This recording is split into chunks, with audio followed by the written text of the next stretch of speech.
the start of D23 day 2. So let's get going.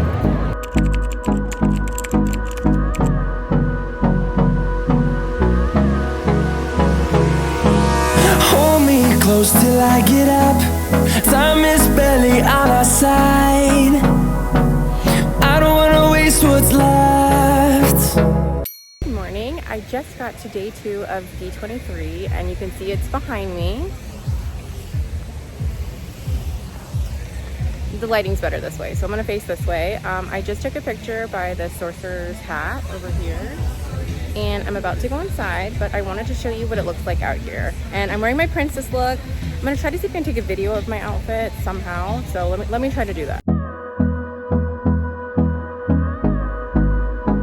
Looks like people are waiting to get in. I'm not really in a rush because I don't have any panels right now.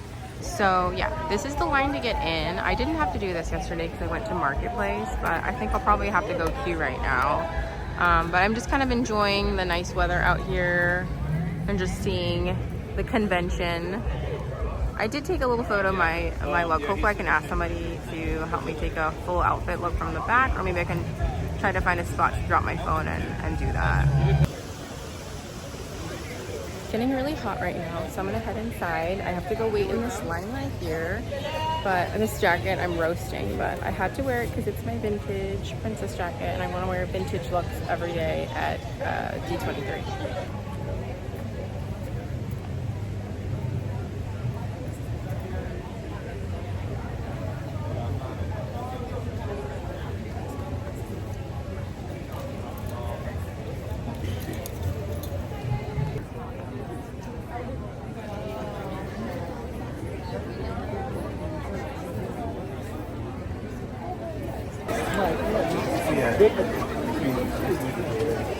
Enjoy the rest of your experience. Thank you. No problem.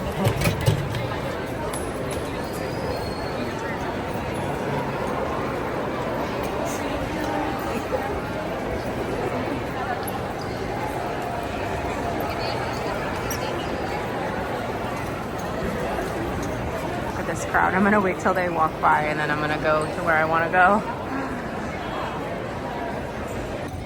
Try to go to Mickey of Glendale's. It's straight down. Let's see if I can get in line for it.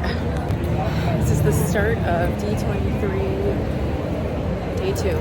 So let's get going. Getting in line for Mickey of Glendale. This is the standby line, so I'm gonna be here for a little bit.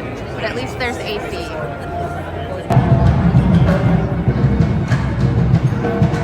Almost to the front. I think it's been about 30 minutes.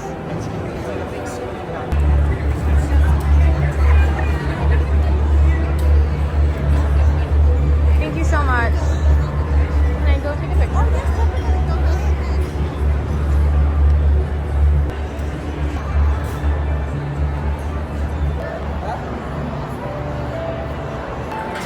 Here's a nice jacket that I'm not gonna get. I think I don't like the hemline.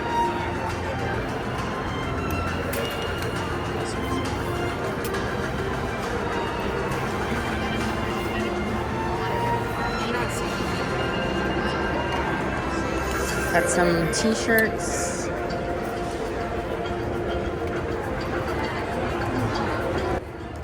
Here's another shirt. There's some hats in this collection. There's a beige one with Sorcerer Mickey on the back.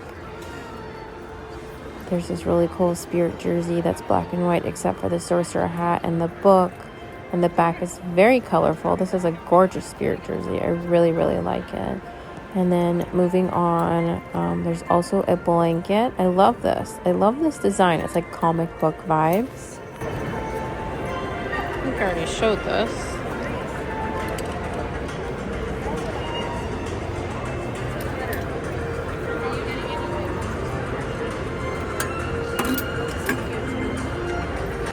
There's also this jacket in the collection. It's a button up. It has a small graphic logo on the front. The back is really cool. It's mostly black and white with a comic book vibe with a little touch of red. I'm not going to be getting this, but I really like the style. I love a good jacket. I'd get this in an oversized size. So this is another cute item. I love the blue color. It's such a nice color. And once again, the comic book vibes. I think they did a really good job with this collection.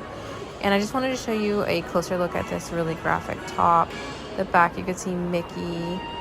And there's also a baseball style tee with another comic book illustration. Closer look at the blanket I showed earlier. It's a cool setup. And I found this fanny pack with the hat and the little magic book. I almost picked this up, but I decided, you know what, I gotta save some money. This hat was really cool. Almost got that one and a couple other designs at the store. They were all super cute, but I really like that black and white one. Very chic. And some Sorcerer Apprentice plushies. This really cool simple sweater, a water bottle from the Imagineering store. This backpack.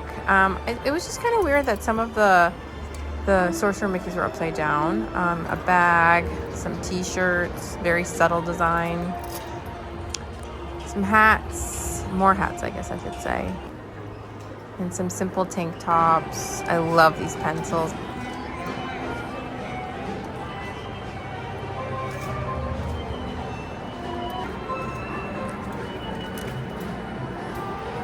And then here's some cool pens. Oh my god, I want this so bad. It's a pen with a little paintbrush edge. This is a really fun, colorful top. I love the design, the ombre look. Some more t-shirts. Waited in this line for a while and I wanted two things and they sold out. So I'm gonna try again tomorrow, but it's okay. So I'm gonna try to go to the Walt Disney Company store next. Here's a new jacket that I'm not getting because I don't like the design of it. It's like very long and it's $174, so I think that's a little too expensive for what it is, but it's very nice. I think this is a security tag. I'm not quite sure. Love this hat. I love the blue. I just don't like the side logo. It's kind of big. Here is a tumbler if you need something like that. Not sure what this is for the back. It's in huge letters. This is actually a water bottle like fanny pack. So it goes on your water. Here's a cute tumbler, kind of Stanley Cup vibes. Really like this one. I love this journal or notebook, whatever you want to call it. And I also love this one as well. It was just a little pricey, so I didn't get it. Love this bucket hat.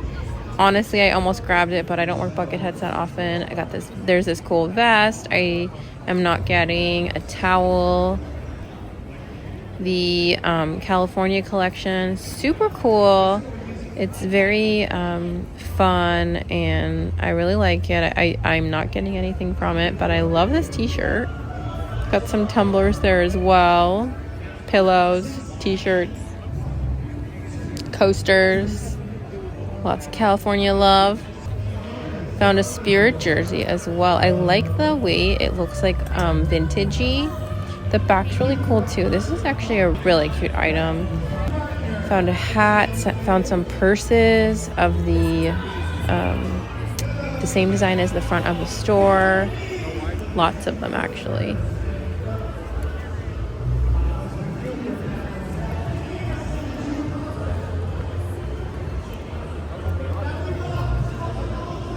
Some tumblers.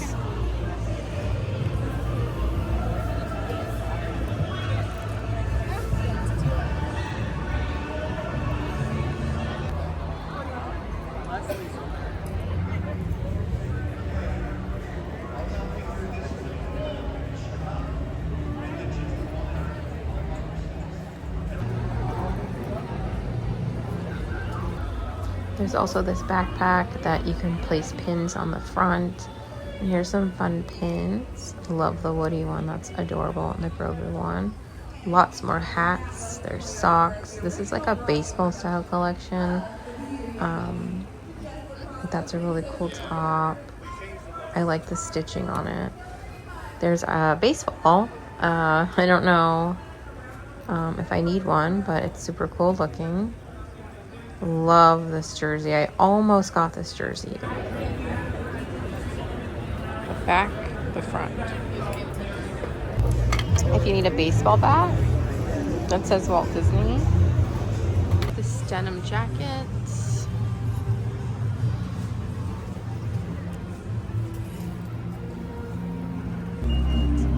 I love this pullover zip and then the sweater. Almost picked these ones up. Really like the red one. Cute hat. Here's a closer look at the hat. It's a very fun design, very like old school vibes.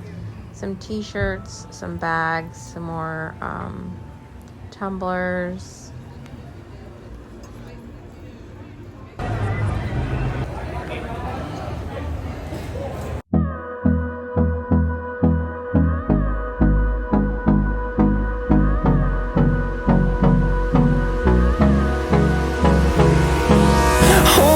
Close till I get up.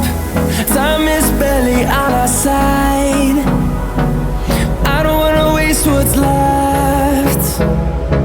The storms we chase are leading us, and love is all we'll ever trust. Yeah, no, I don't wanna waste what's left. And on we'll go, through the wastelands, through the highways, till my shadow turns to sun rays. And on we'll go, through the wastelands, through the highways. And on we'll go.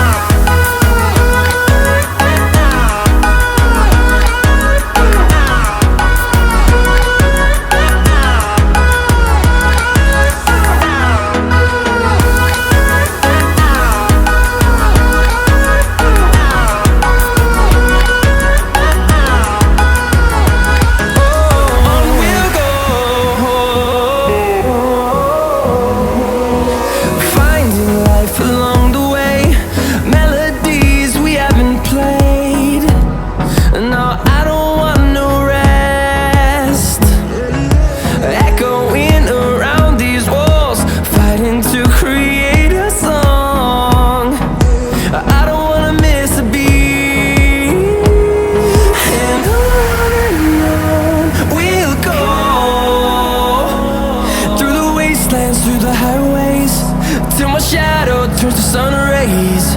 And on we'll go, through the wastelands, through the highways. And on we'll go.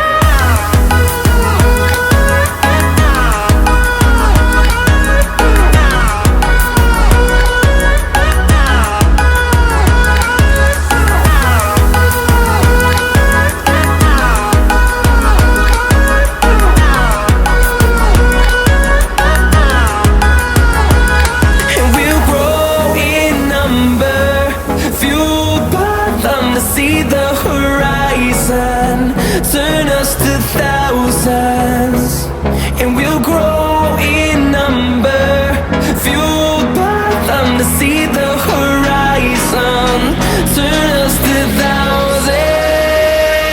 And on we'll go, through the wastelands, through the highways, till my shadow turns to sun rays. And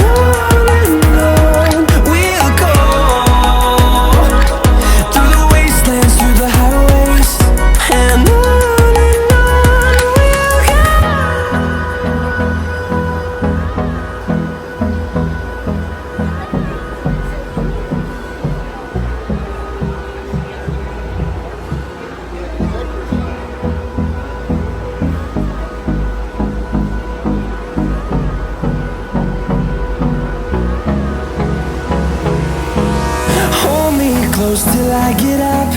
Time is barely on our side. I don't wanna waste what's left.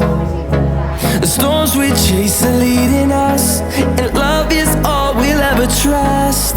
Yeah, no, I don't wanna waste what's left. And on. Wow, this is beautiful. I want it.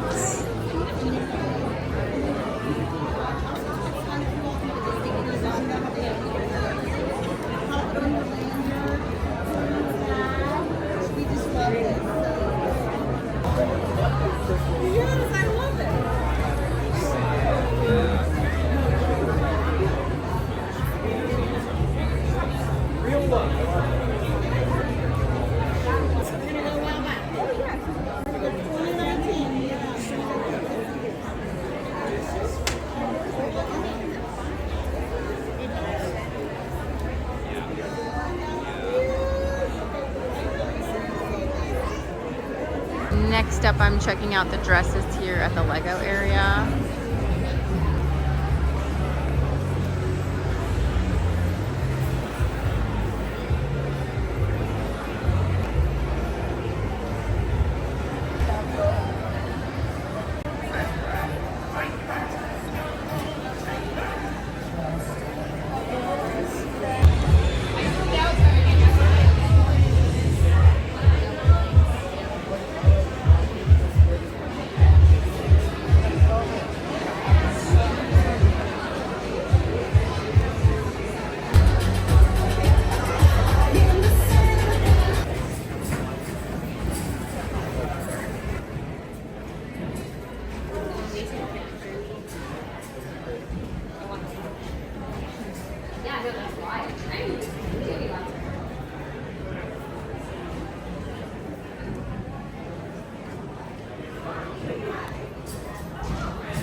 This is so cool. Wow.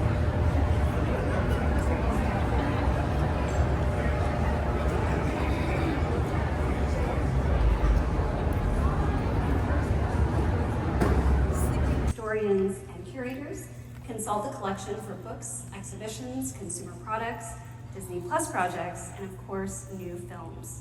Now, we're not open to the general public, so I'm excited to give you a peek inside some of our vaults material for reference, reuse, and training. And while this may seem like a logical thing to do, saving artwork or even film was not common practice at many of the other studios at the time. Currently, our collection is believed to be the largest repository of animation artwork in the world, spanning over a century of animation film history, from the earliest Disney shorts to productions in production right now. On stage today with three amazing artists to dive deeper into the research, inspiration, and design behind some of their costumes through Walt Disney Animation Studios. So let's go ahead and bring them out. Billy Lee, joined Walt Disney Animation 10, contributing to visual development on Wreck-It Ralph and the Oscar-winning short Paper Man. For Frozen, she helped design costumes and hairstyles for the film's colorful cast of characters, and also contributed to the interior design of Elsa's Ice Palace. She also contributed designs and concepts for Zootopia, as well as Frozen 2, and was a production designer on the short film Myth: A Frozen Tale. Brittany.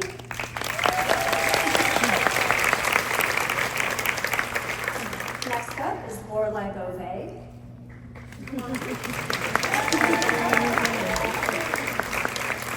Can you advance the slide, please? Thank you so much.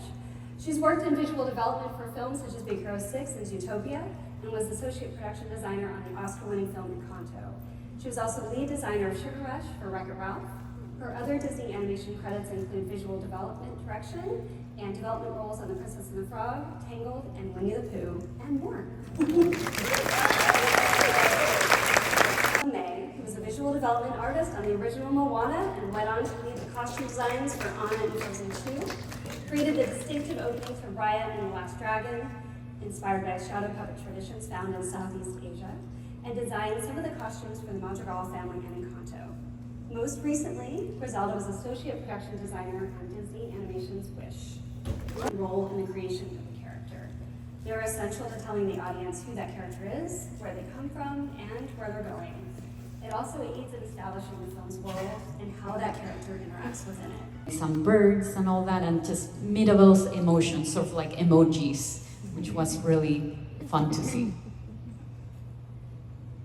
So let's turn to her sister, telling a visual story through her hair, also to emphasize her journey. And can you tell us a little bit more about this evolution? We'll start with costuming and then maybe move on to hairstyles. Sure. This really does illustrate sort of going from her teenage years through Let It Go, how that transition happened, where she gets, the most buttoned up at her coronation. And then Let It Go, her neckline becomes lower again. She's a little bit more exposed in her costume. And it's much more free and airy. And that's meant to sort of depict that she's in kind of her happy place from then on in the film, really. And then the addition of the second movie, we sort of had to figure out, okay, now where do we take her? What do we do with her? We wanted to put her in this more lilac, still very light and bright dress for the opening of the second film, but something that was feeling like it had a formality to it. She's the Queen of Arendelle, and so something that has structure, a little bit more structure than the Let It Go dress. And so she does get a little deeper and darker. Into the Unknown is a moment where she's not really sure what's happening and what's going on, so her nightgown color reflects that. A little bit of turmoil. And then for the rest of the film, she's sort of back in her ethereal light brightness, but that evolves, and it evolves to sort of incorporate some elements that we'll talk about in a little bit, that are story points for the rest of the film that we wanted. That first, the Let It Go hairstyle, there were many iterations of to try to find the right one. But it's the same idea, that we really wanted to make sure that she felt buttoned up, that she felt really contained initially, and that there was something that could be a little bit more free when Let It Go happens. Braids are a huge part of Norwegian hairstyling and Norwegian culture, so we did want to make sure that braids were included as much as possible.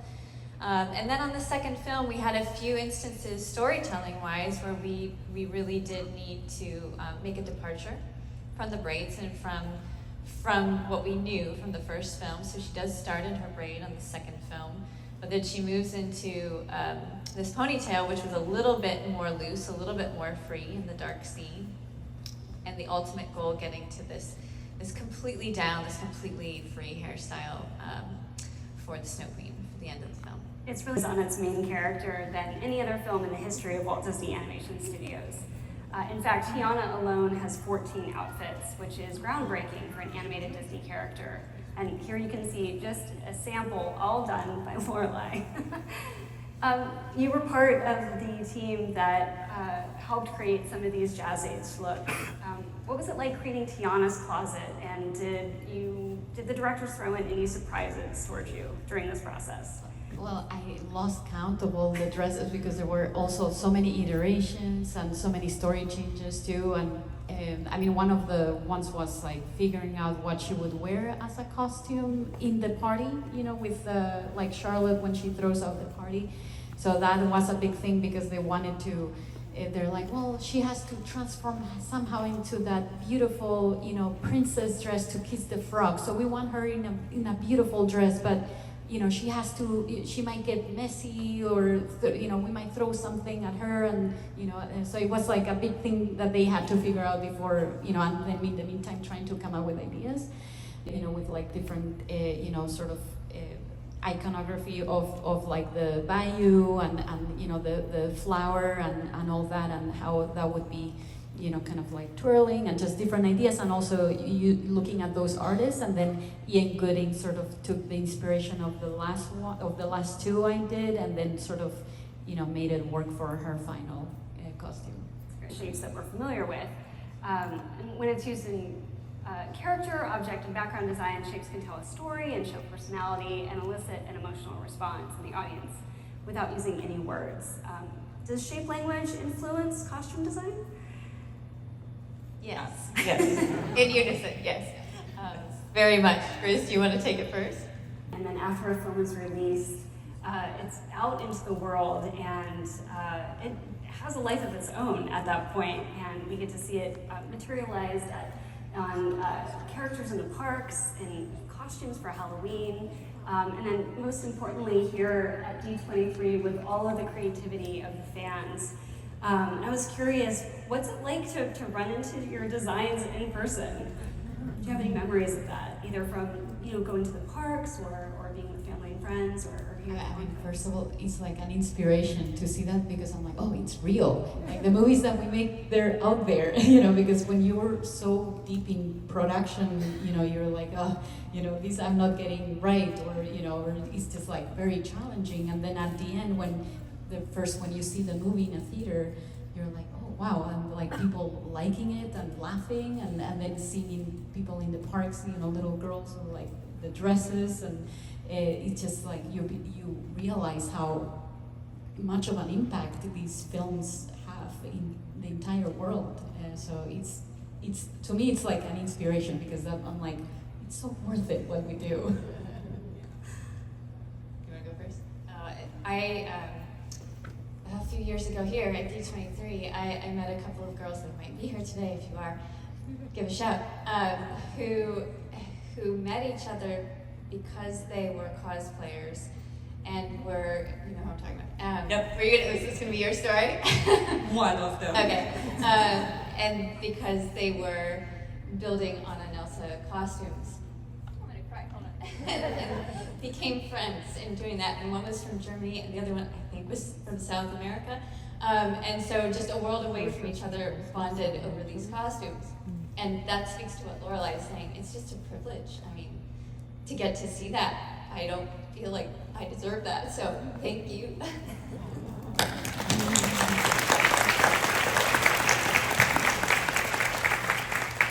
One of my absolute favorite thing about costume design is this is the one thing that fans can take from the movie and put it on themselves, and they can wear it. And for me, that is something that's really powerful, and to have these characters that really inspire you and give you strength, it's really incredible. If I sometimes I feel like an Elsa, sometimes I feel like an Anna. Most of the time I feel like an Anna or Olaf, But this is something that, like fans can really take, and that part is incredible. And right now, my son, he's at Disney daycare, and I see most kids wearing costumes than regular clothes, which is amazing. And then whenever there's a Asha costume, which is the latest one that I work on, sometimes I ask the mom if I can take photos. And then if they say yes, I do take them, and then I will send it to Michael.